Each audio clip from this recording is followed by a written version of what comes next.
పాలతో తాగొచ్చు, పాలు కాకుండా, పాలు లేకుండా డికాషన్ లాగా తాగొచ్చు, గ్రీన్ టీ లాగా. అలా టీ తాగి గ్యాస్ ట్రబుల్ తగ్గి వెస్టీజ్ని గట్టిగా అర్థం చేసుకొని పట్టుకొని ఈరోజు నెలకి 1,00,000 కార్లు తిరిగే వ్యక్తున్నారు. ఓన్లీ టీ ప్యాకెట్తో బిజినెస్. ఒక ఆయన డెంటల్ ప్రాబ్లంతో వచ్చిండు, పేస్ట్ వాడు బాబాయ్ తగ్గుద్దని మన వాళ్ళు ఎవరో చెప్తే ఆ పేస్ట్ వాడి ప్రాబ్లం తగ్గి తర్వాత మీటింగ్కి వచ్చి కరెక్టే ఈరోజు నెలకు 70,000-80,000 తీసుకుంటాడు ఆయన. ఒక ఆయన ఓన్లీ పేస్ట్ వాడు. ఇట్లా చెప్పుకుంటూ పోతే రిజల్ట్స్ కొల్లలు ఉన్నాయి వెస్టీజ్లో. వెస్టీజ్లో గెలవాలంటే వెస్టీజ్ వాళ్ళతో జర్నీ చేయాలి. తమిళ్ నేర్చుకోవాలంటే మనం ఏం చేయాలి సార్? తమిళనాడులో పోయి ఉండాలి, ఒక 6 నెలలు, సంవత్సరం. లేదు మొద్దోడైతే 2 సంవత్సరాలు ఉండాలి. వెనక ముందు 3 సంవత్సరాలు ఉంటే అటువంటి వస్తుంది. కర్ణాటకలో ఉంటే కన్నడ వస్తుందా రాదా? హిందీ రాష్ట్రాల్లో ఉంటే హిందీ వస్తా రాదా? వెస్టీజ్ వాళ్ళకి 1 సంవత్సరం చేస్తే వస్తుందా రాదా? అయిపోయా, మరి లాజిక్ తెలిసింది కదా. మనం ఏం చేయాలి? వెస్టీజ్ వాళ్ళతో ఉండాలి, మీటింగ్స్కి రావాలి. నేను మోనార్కులు, నాది ఎంటెక్, నాది బీటెక్, నా సాఫ్ట్వేర్ అని బయట ఉంటే ఇది రాదు. వెస్టీజ్ కాబట్టి వెస్టీజ్ వాళ్ళతో ఉండాలి. ఉండవా?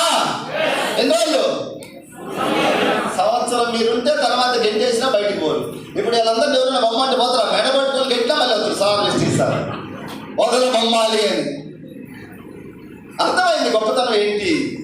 ఇంతకుముందు మాకు జరిగే మీటింగ్ రాకముందు కొంచెం ఉన్న ఈగోనో, ఈర్షనో, బిల్డప్. ఇప్పుడు మాకు అవన్నీ ఏం లేవు. ఒక ఐడియా వస్తే సార్ ఏం చేయడానికి రెడీ. ఇంతకుముందు ఎవరెట్టన్నా పోనీ నేను ఒక్కరిని బాగుంటే సార్ అనుకుంటే మైండ్ ఉంది. ఇప్పుడు మాకు వెస్టీజ్ లేకొచ్చినా అది లేదు. అందరూ బాగుండాలి తప్పదు. మరి అందరూ బాగలేకపోతే నేను బాగున్నాను. వీళ్ళందరూ పోవాలి, నేను ఒక్కరిని బాగుపడాలంటే ఈ సిస్టంలో వాళ్ళందరూ సక్సెస్ చేస్తే నాకు డబ్బు వస్తుంది, నీ కింద సక్సెస్ చేస్తే నీకు వస్తుంది. లింక్ పెట్టినట్లు పాప మహానుభావుడు, అందుకే మారినాం. లేకపోతే మేము మారేటోళ్ళు ఏం కాదు. కానీ ఆ మహానుభావుడు అట్లా పెట్టిడే, నువ్వు కింద లాక్కొస్తే నీకు ఇస్తా, వాళ్ళని దొక్కితే నేను దొక్కుతాను అంటున్నాడు. ఇక్కడ రాజకీయాలు ఇట్లాంటివి ఈడ్చా దేశం, వీడు మామూలు, వీడు వాడు, వీడు ఏం లేదు. పాకిస్తాన్ వాళ్ళు వచ్చినా ఒకటి ఐడియా ఇస్తాం, దండం పెడతారా? నువ్వు డెవలప్ కావాలి, కాదు కావాలి.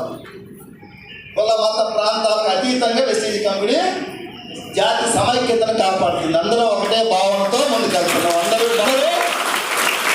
సక్సెస్ అవ్వాలి, ఒకరికొకరు గౌరవించుకోవాలి. ఎసాక నువ్వెంత అంటే నువ్వెంత అంటావు, అవునా కాదా? ఇక్కడ మేమందరం ఎక్కడ పుట్టినో ఎక్కడ పెరిగినో తెలియదు, కానీ వెస్టీజ్ సిస్టంలో ఒకటే. చేతనైనంత వరకు ఒకరికొకరు గౌరవించుకుంటూ, సహకరించుకుంటూ, ఒకరి జ్ఞానాన్ని ఒకరు షేర్ చేసుకుంటూ వెస్టీజ్ యొక్క జెండాను మోస్తూ మన పేదరిక నిర్మూలనే లక్ష్యంలాగా యుద్ధం ప్రకటించి యుద్ధం చేస్తున్నాం. పేదరిక నిర్మూలన మనది. పేదరికం నుంచి బయటపడాలా, ఇట్లే ఉండాలా? ఏం చేయాలి? ఉంటామంటే ఉండండి, అట్లే ఉండండి, మాకు సంబంధం ఏం లేదు. ఎందుకంటే మా దగ్గర దేవుడు లైటర్ ఇచ్చిండు, గ్యాస్ ఇవ్వలే.